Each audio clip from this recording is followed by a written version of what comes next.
How to replace the brushes on a Bauer board bandsaw. First thing you want to do is be sure to unplug your bandsaw.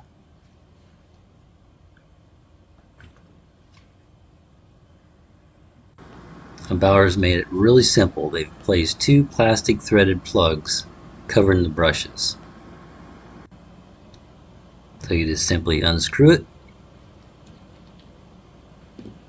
It reveals the brush. This is the old one. They have a brass plate and a brass spring, and this one was so bad it was in two pieces and fell apart.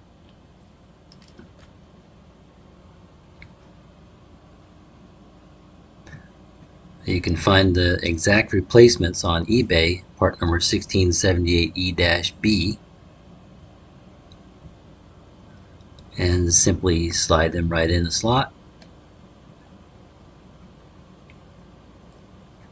Put the threaded plastic plug back over it and thread it in.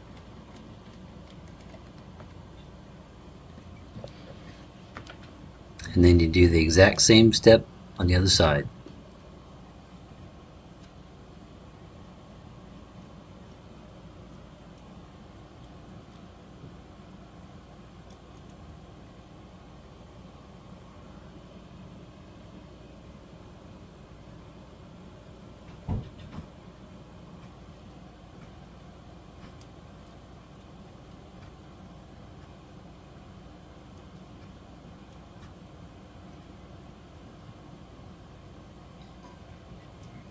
And it is that simple.